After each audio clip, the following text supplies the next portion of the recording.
this was one of the videos we didn't look at this last time, but this was in the recommended in the side page when I was looking at all the Halo stuff. So might as well go ahead and check it out. The most disturbing crimes in the Halo community. This was posted 10 days ago, so we're just over a week old, but let's hop to it. These are some of the most disturbing crimes that happen in the Halo franchise community, and as the video goes on, things go from awful to horrifying.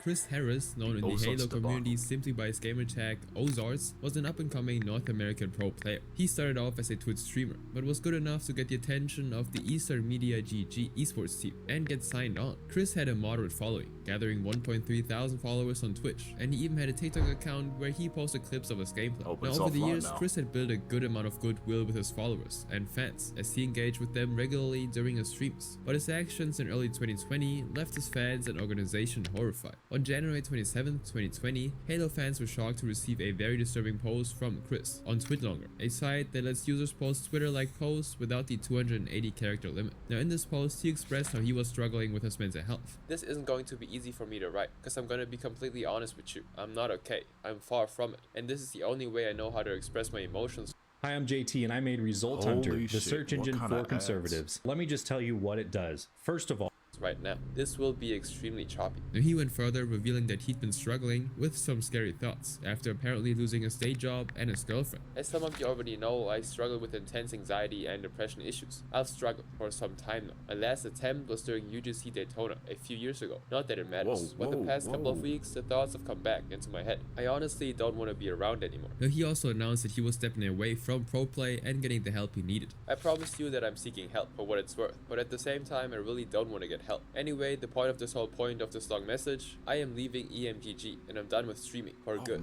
I'm sorry, but my passion is gone. However, the slight relief that fans felt would soon completely evaporate when a day later, on January 27, 2020, an unknown Twitter account with the username HooverJMac posted about Chris attempting to leave the earth with a gun. Now the post claimed that he'd survived, but was being treated in the hospital undergoing surgery for the injuries he'd received. Now the post went viral, and soon everyone in the Halo community was talking about it. Fans showed their worry with posts like, I'm not kidding, there are actual tears coming out of my eyes right now. I rarely ever cry, but I can't believe what I just saw too. I'm actually devastated, and I barely know him. I really hope they can save him. And okay, yeah, I really was out of the loop back then in I mean, this was when I lived in California still. Holy shit, dude. That's and I'm not on Twitter at all. I've never had a Twitter, so yeah, I never knew about this. I legit sat for a couple of minutes thinking, damn, like this sucks so bad. Now a GoFundMe was started up by HooverJMac with the goal of helping Chris cover medical costs, and it gathered over $1,000 in donations from fans in less than a day. However, this rally of support for Chris was about to crash in an unexpected way. Hours after HooverJMac's post, another Twitter account named Sam Miller came online with some big accusations. According to them, the account was impersonating them and had used their profile picture, and things got even more dramatic when Sam revealed that Chris was alive and well. He didn't do it. He's perfectly fine, I promise. And this dude is for sure a cloud chaser. Now Sam could verify the information he was giving, as it turned out that he was Chris's cousin. I don't even know what's going on. I am his cousin, and I just learned about all of this 20 minutes ago. And whoever is running the HooverJMac account is not me. Chris is 110% fine. My cousin FaceTimed him. Don't believe this stuff on Twitter. Now these posts also got a lot of traction, and skepticism grew even larger when HooverJMac deleted his account completely. Now it was hard for fans to tell what was truly going on, and what state Chris was actually in. In just a few hours though, HooverJMac's identity and intentions would be revealed, and it will lead to an even bigger controversy. In the midst of all the commotion around Chris, the Eastern Media GG CEO, Steven Zimmer, known in the community simply as Zim, got involved. Not only was he worried about the health of one of his players, but he wanted to get to the bottom of the apparent HooverJMac hoax. And so he started off by confirming that Chris was in fact safe. After calling him and confirming this, he informed GoFundMe about the donation scam, and they immediately responded, offering refunds to everyone who donated. Now with that settled, the next focus was to figure out who HooverJMac was, and it would not take long before this was uncovered too. Just 3 hours after Zim's first post, EMGG released an official statement on Twitter concerning the drama. We want to confirm the events from this morning were in fact orchestrated. Christopher will be seeking professional help and staying in contact with us throughout the process. We apologize for everyone for how difficult today has been. We've spent hours getting to the bottom of the events and talking with them. Thank you for your patience and support in this trying time. Moving forward, we will have an updated policy to deal with any sort of events similar to this, but hope to never experience anything similar to this in the future. It turns out that Zim had discovered as he investigated this case that Chris had set this all up by himself. Now why he wanted to scam his own fans remained a mystery to the community, especially considering that it would become clear sooner or later that he was signed. And with the community getting anxious and asking more questions, Zim confirmed what had happened. Chris had confessed that he'd been seeking attention, and it went a little overboard with it. Now Zim also claimed that Chris regretted his actions as he asked for grace from fans. All these events were indeed orchestrated by Ozars. He made the account, he created the incidents. This is not a witch hunt. Please don't go after him. Chris needs help. Unfortunately, the damage had been done, and fans felt outraged that they'd been emotionally manipulated and scammed. But they rallied behind Zim and EMGG for their handling of the situation. They swarmed Zim's post, giving praise with comments like, "Wish the best for you and your org members in whatever hate comes because of this. I hope you also learn from your mistakes and also remove them. Stay strong, brother, and welcome to owning an org where crazy stuff happens that you can't plan or learn to adapt to with thick skin. And don't you for a second question your actions. If it were to have been a real incident, this is exactly the reactions that show how much of a caring person you are. And you being that person is exactly why the EMGG community is the family that was shown today." And the craziest part is that even with all the backlash that he got, Chris never addressed the incident or gave an apology. He also wasn't charged criminally or banned by Twitch, although he never recovered from the bad publicity and stopped streaming a year later, in 2021. Now his career also took a nosedive, and he's not returned to the top flight pro Halo scene since the incident. But even though Chris defrauded his own fans, it pales in comparison to this next subject, whose inappropriate contact came back to haunt his career. That earlier this year he was arrested, went to jail, charged with a felony, but due to the injustice of our justice system, he took a plea deal and was convicted of a Class 1 misdemeanor for sending obscene content with... What the fuck, dude? Hey, Meta, which one is the soft Why are we getting ads It's the one in the middle. And this one? This one is for oysters. Get exclusive Mortal Kombat 2 wallpapers. Oh my god, that was the worst time to get an ad. It was early October. Hang on, who's that? For sending obscene content with... Christ almighty. Despitefuls? Dirty secret. It was early October 2025, and Halo pro player Despiteful had been making a name for himself in the Halo competitive scene. He was slowly inching towards being in the big leagues, having already played in multiple grassroots competitions like the online tournament organizer Boom TV Gauntlet Tournaments and the Halo Championship Series off-seasons opens. He'd even played in the $25,000 2023 Space Station Gaming Spartan Showdown competition and the 2023 Spartan Snowdown, where he'd placed in the top 5 in both events. However, just when the going was starting to get good, another pro player's spite would expose a part of his life that he really tried hard to hide. Despiteful's nemesis was a player named Michael Complexion Manzo, known in the Halo community by his gamer tag Complexion, or just Gunny. Gunny was also a streamer and pro player, being a core member of the Legion Gaming Halo Pro Team. In early 2025, he started speaking out publicly against Despiteful on his streams, with some pretty heavy allegations. According to Gunny, Despiteful had been engaging in inappropriate contact with a person not yet of age. And even worse, Gunny claimed that Despiteful had been arrested for it, and had even pleaded guilty to a reduced charge. We discovered through Randolph County police reports that earlier this year he was arrested, went to jail, charged with a felony, but due to the injustice of our justice system, he took a plea deal and was convicted of a Class 1 misdemeanor for sending obscene content with...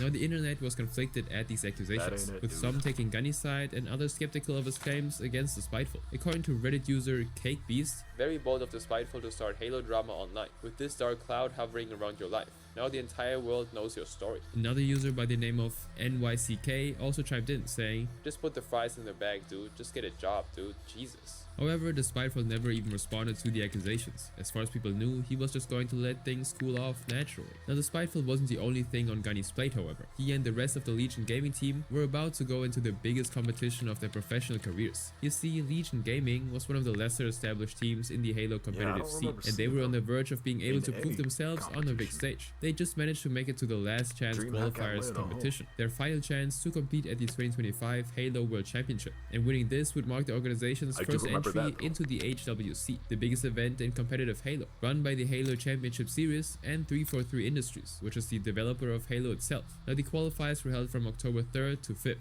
2025, and Gunny, along with the rest of his team, locked in after a blowout 3-0 win against Kraken CSGG, another up-and-coming team in the Halo esports scene. Now Legion Gaming qualified, earning their place in the HWC, but in just a few hours after their impressive achievement, the brewing feud between him and the Spiteful would resurface, and this time with serious consequences. After Legion Gaming's match, as the players were walking out after the event had concluded, Gunny and the Spiteful ran into each other, and they started to confront each other about the statements Gunny had made. Now after some back and forth, they started threatening each other, and Gunny then took a swing at the Spiteful, hitting him on the back of his head. This charged things even more, and it looked like an all-out brawl was about to start, but the two men were quickly separated by Gunny's crew, and that seemed to be the end of it. But by the next day, the drama had blown out of proportion. On October 6, 2025, Legion Gaming released a statement on X, condemning the fight that Gunny had gotten involved in. As an organization, Legion Gaming does not allow, stand for, or endorse any acts that violate any code of conduct by anyone who represents us. That is not who we are. We wish to thank our fans for their continued support, and we ask that our privacy be respected as we continue to navigate the situation. However, the case was far from over. Even though HSC never released a statement, it became clear that they were taking it extremely seriously. Gunny's suspension wasn't lifted, and the closer the World Championship got, the more likely it was that he wasn't actually going to make the competition. And to fans, this seemed to be a big disappointment, that Gunny's career would be so quickly derailed just when it was picking up speed. But the Spiteful didn't seem to care. He celebrated his win against Gunny, posting on X, "Damn, imagine sneaking up a slap on the back of my head from behind and then getting banned for life. Womp womp."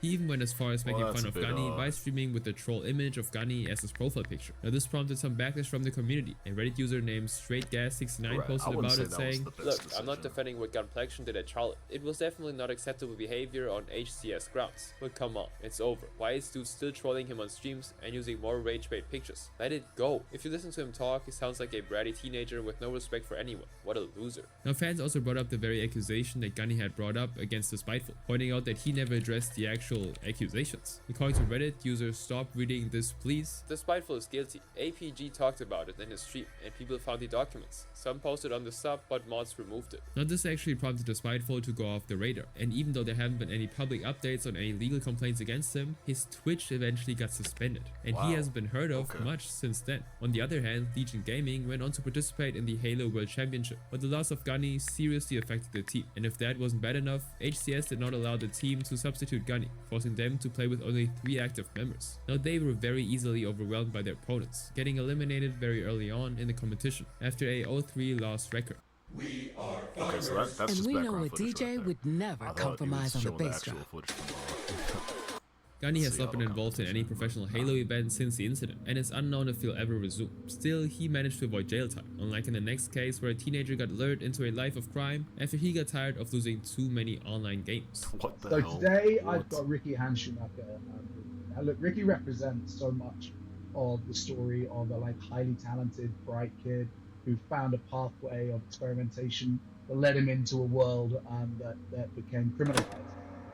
On July 18, 2018, 25-year-old Ricky Joseph Handschumacher was preparing for a job as a Port Richey Park employee. Little did he know that in just a few minutes, local and federal law enforcement would have his house completely surrounded, because it turns out that Ricky wasn't just a park employee, and this raid would expose an empire of crime that had lasted for years. Almost a decade before the cops came knocking, Ricky was a totally different person. He was a 16-year-old baseball prodigy with a .4 batting average. This means he got a hit in 4 out of every 10 swings as a batter. He was so good in fact that he'd even considered playing professionally. When he wasn't in school or playing baseball though, he enjoyed playing games on his Xbox, especially Halo 3. But there was a problem. Multiplayer games are vulnerable to cheats and exploits, a problem that still exists to this day, and Halo 3 was not an exception to this. Ricky very often lost games to one of those cheats, known as standbying, or using a lag switch. How it worked was that a host player would put the internet router on standby mode, and this would make the other players on the opposing team get stuck and unable to interact with anything, allowing the host player and their teammates to have complete control over the game, and so they could easily eliminate their opponents without any difficulty. Now Ricky hated being standby, so much so that he decided to do something about it, and this is where he started to get involved with the shady side of the internet. A friend from school introduced Ricky to an online site where he could learn how to fight back with attacks of his own.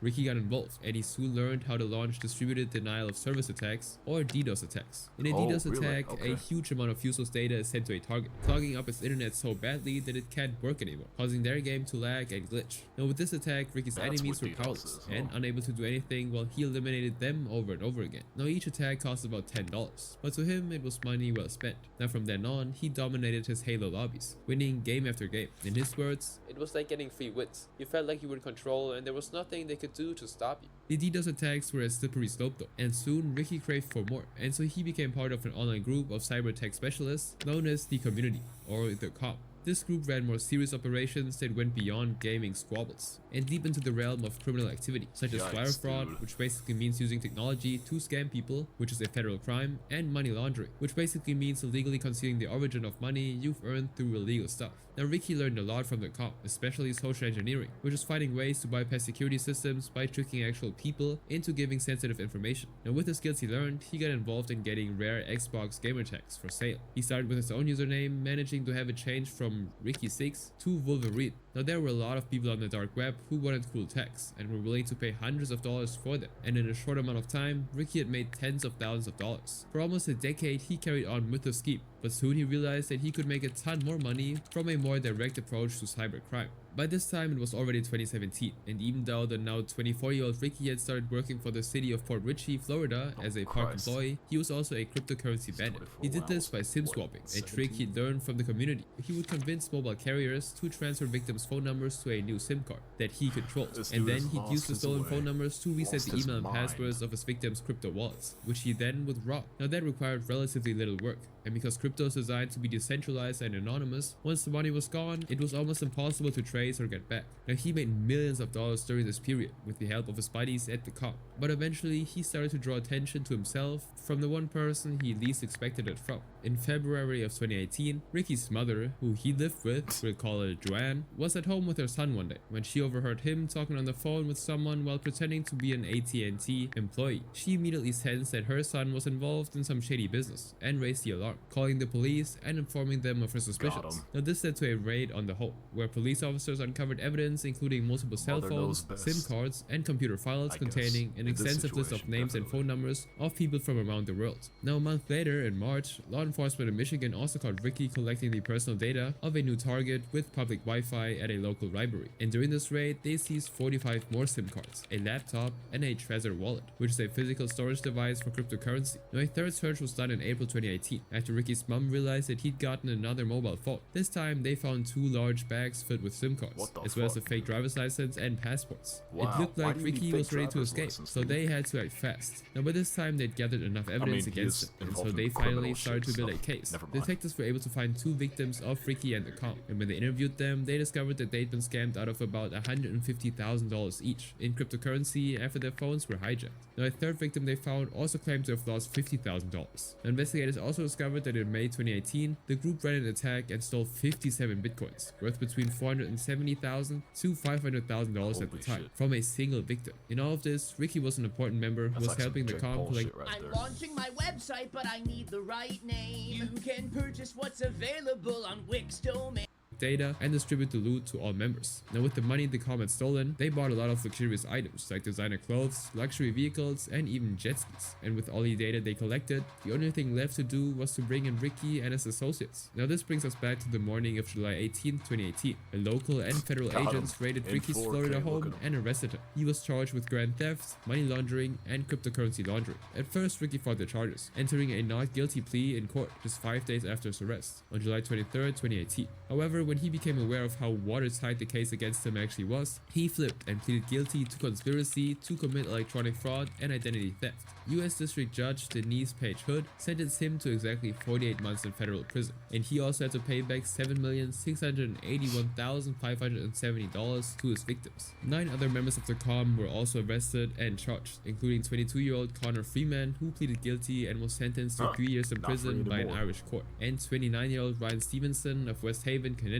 who pleaded guilty and was sentenced to probation in the District of Connecticut. Ricky served just 27 months of his 4-year sentence at Federal Correctional Institution, Miami, a low-security prison. After getting released from prison, he became an advocate for cyber safety and the use of internet skills for good. He even partnered with former FBI contacts and was on a podcast where he discussed the mistakes he'd made when he was younger. It's awesome to be here, get the word out, spread the word, make people aware. Just, you know, like I said, when I was younger, I didn't fully grasp what I was doing. I knew what I was wrong. But unlike Ricky, this next case ended tragically because this next person's prank ended with a loss that was more important than money. It turned out the 911 call was fake, swatting as it's called, but an officer did open fire and an innocent man was killed. On December 28, 2017, 25-year-old Tyler Raj Barris was doing one thing he enjoyed doing on the internet, trolling. This time though, things would go completely wrong, and his actions would permanently alter not just his life, but a family as well. You see, it all started when Tyler was a kid. Tyler's father had died in a car accident when he was an infant, and his mother was not stable as she had issues with drug addictions. So Tyler grew up with his grandmother, Wendy Gregory. Now he had issues making friends, and so he instead spent a lot of time playing online games, especially Halo on the Xbox 360. Nice. Eventually he started to gain taste for the toxic side of online gaming, giving himself edgy usernames like Torture God and Swatistic. In time, his craving for toxic engagement will lead him to pushing things a little too far and reaching from the internet into the real world. He started to learn how to make fake phone calls and cover his tracks using voice-over internet protocol spoofing, which disguises people's true names, virtual private networks, which mask IP addresses to make them seem like they're coming from somewhere else, and temporary numbers. He used his skills to troll and prank people online, which he seemed to really enjoy. He even regularly bragged to his grandmother about his cybersecurity skills. Now he started off small with minor false reports to law enforcement, but on September 30th, 2015, at 1:52 p.m, Tyler, now 23 years old, made his first major attack.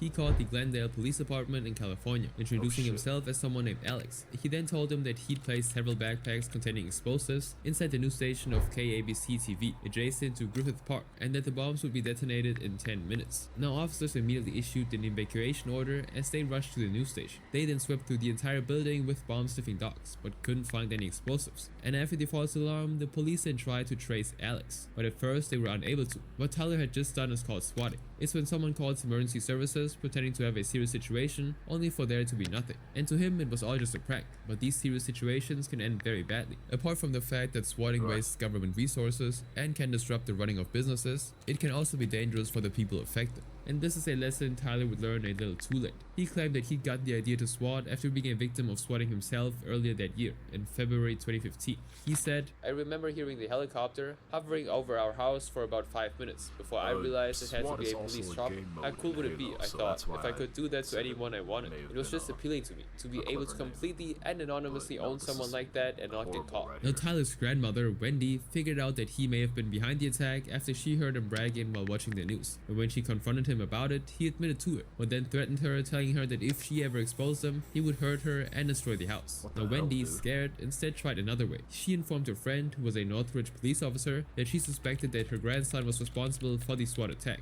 and this led to a raid on the home and Tyler's eventual arrest. He refused to defend himself against 2 counts of felony false bomb reports against him, and was sentenced to 2 years and 8 months in Los Angeles County Jail. He was released on January 20th, 2017, a year and 4 months after the incident, but his criminal streak was far from over, and over the next few months, he became even more specialized in swatting. After his release from prison, Tyler couldn't return to his grandmother's home, as she'd gotten a restraining order against him, and so homeless, he decided to make a living out of swatting. He lived in a shelter in South Los Angeles, which was a 15-minute walk from a public library, and so he used the free computers at the library to run a scheme, charging people between $10 to $50 to target gamers. Now he carried this out for months, even going as far as calling in 2 bomb threats during Why do people... I don't get it.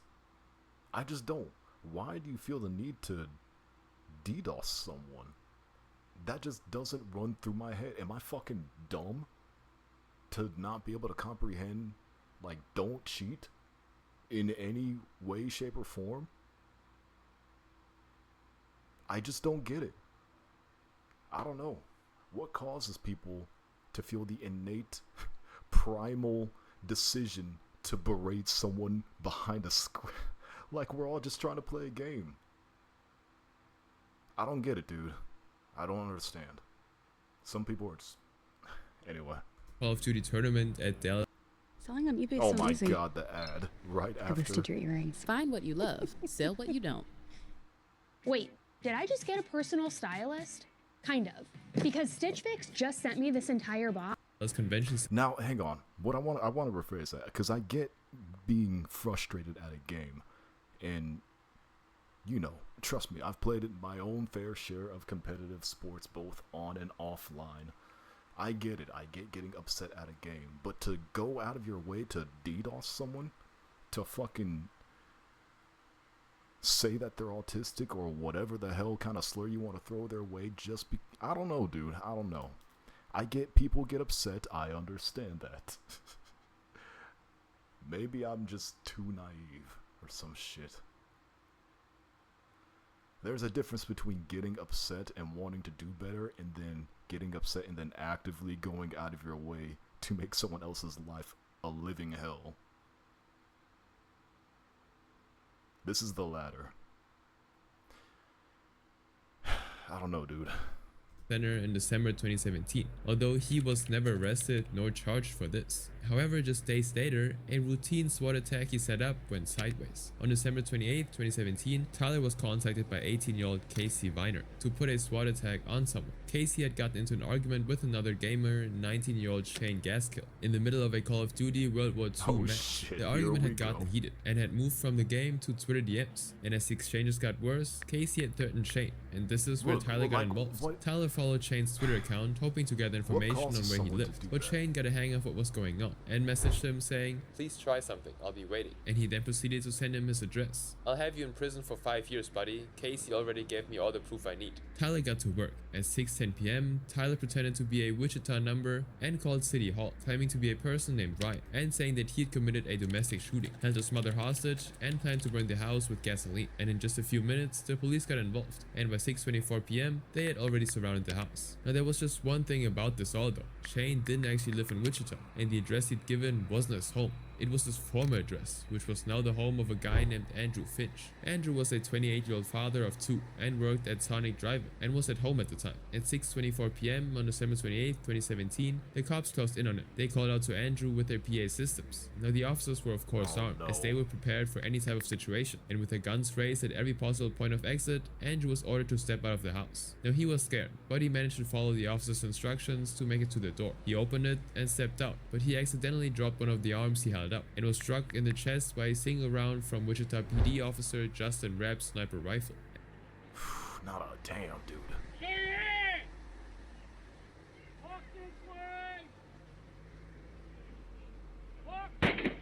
That's... And Andrew would pass away just minutes later at 7:03 p.m. as he was being treated at the hospital. Now, regardless of the unfortunate shooting, the officers charged in, handcuffing everyone in the home. And it wasn't until Tyler called a second time giving inconsistent information that they realized that they'd been giving false info. Tyler also had no idea what was going on, even after Shane messaged him to gloat for giving him the wrong address. And it wasn't until news of the shooting went viral online that he realized what he'd done, and he immediately became defensive, denying any wrongdoing. In a bid to give his side of the story and influence public opinion, he got on the online entertainment news show Drama Alert, hosted by Daniel Keem, popularly known online as Keemstar. And when Keemstar accused Tyler of showing no remorse, he responded by saying, "I am. The only thing I wasn't going to take responsibility for was killing someone, because I didn't kill anyone. No, I didn't say that I have absolutely no responsibility in regarding this individual, which admittedly I do, unfortunately, and it really sucks being connected to this incident in any way. If I could rewind, I would, because this is all stupid." Now Tyler was arrested shortly after the interview. Casey was also brought in because he'd hired Tyler, and so was Shane, as he'd given Tyler a wrong address instead of calling the cops, even though he knew this could have ended badly. Now Tyler was charged with 51 charges, including making a false report, cyberstalking, conspiracy, and multiple counts of hoax threats. Casey was charged with conspiracy and obstruction of justice, and Shane was also charged with conspiracy, obstruction of justice, but also with the crime of making false statements. Lisa Finch, Andrew's mother, testified on April 17, 2018, saying, "The death of my son has changed every iota of my being. I am astonished by the transformation that has been brought to me. I have a different idea of myself. I have been basically forced to alter everything I do. I do not recognize the person I was before." Now Tyler also made an appeal to the court, claiming that he had no idea his actions would end the way they did. "If I could take it back, I would, but there's nothing I can do. I'm so sorry for that." He pleaded guilty, but negotiated with prosecutors to get a lesser sentence. On March 29, 2019, 26-year-old Tyler was sentenced to 20 to 25 years in prison and was required to write apology letters to police, dispatchers, and the Finch family. Casey also pleaded guilty and was sentenced to 15 months in prison, and Shane got 18. Now after the sentencing of Tyler, the Finch family also sued the city of Wichita and Officer Justin, the man who shot Andrew, demanding $20 $25 million in charges. And on March 14, 2023, after 4 years and a closed-door Wichita City Council session, officials voted 6-1 to approve a $5 million settlement for the family. Now Tyler went from an edgy teen to facing the consequences of his actions in prison, when in the next case, a missing game ignited the rage of a mentally unstable man. Siale Tinuai was an unwell man. At just 20 years old, his mental health had deteriorated to the point where he had to be placed in a mental health shelter. Oh, another okay, I just bought these headphones that are not designed for gaming. They were actually designed for producers.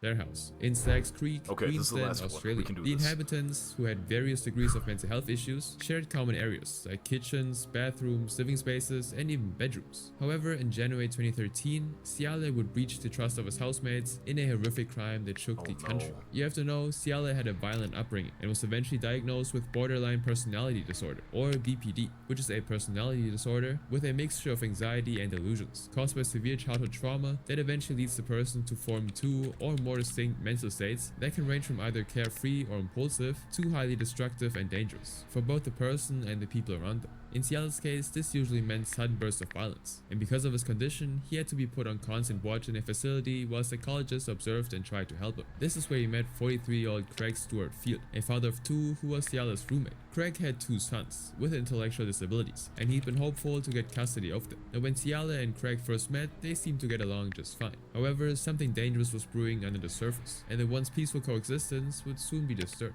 After a while of living with Siale, Craig started to accuse him of stealing his belongings. Siale denied this and insisted that he'd kept to his own things, but the issue started to escalate, and Craig started to get more and more paranoid around Siale. One particular part of this issue was the games. Craig had a collection of games he cherished, and soon the allegations settled around alleged missing games. One of the games was Halo. However, Siale would later say, "He accused me of stealing his games. Halo. I don't even play Halo." Now soon, Siale himself started feeling resentful towards Craig, and he hatched a plan in his mind, one that would alter both their lives forever. First, he visualized what he was about to do. He drew an image of himself and wrote the words, "Craig, you're gonna die." Now, he left this note on a shared table in the facility, but no one took it seriously, and they assumed Siale was just frustrated. But this would turn out to be a big mistake, because in January 2013, he moved beyond just threats. A female resident who also lived in the facility heard heavy steps above her, followed by Craig shouting for help. According to the witness, Craig screamed out, "Help me, he's trying to kill me." Now she immediately rushed into action, running upstairs to see how she could help, and when she got there, she saw that Siale had sat down on Craig's upper body, pinning him to the couch. However, what was more disturbing was what he was doing with it. Siale had a pair of household scissors in his hands, and he was stabbing Craig repeatedly in the torso, neck, and head. Now the other housemates hurriedly called the police and emergency medical services, but by then it was already too late. By the time the paramedics got to Craig, he'd been struck over 200 times and was beyond treatment. After the attack, Siale fled the scene before the authorities arrived, and this prompted a manhunt for him. Now he was found shortly after and arrested, and when brought in for questioning, he doubled down, insisting that he'd done what he had to. According to him, "He tried to stab me, so I defended myself and killed him. I grabbed the scissors, then I pushed him on the couch and went on him and started shanking him." When he was told that Craig had died, his response was simply, "Sweet ass." Now Siale's apparent lack of remorse, coupled with the letter he'd written before the murder, was proof of premeditation, which didn't make his case look good to defend. However, Siale had no intention to fight the case in court either, and he pleaded guilty to murder in the Brisbane Supreme Court, headed by Justice Peter Davis. And on June 20th, 2019, Justice Peters sentenced 27-year-old Siale to life imprisonment with the option of parole only after 20 years have been served.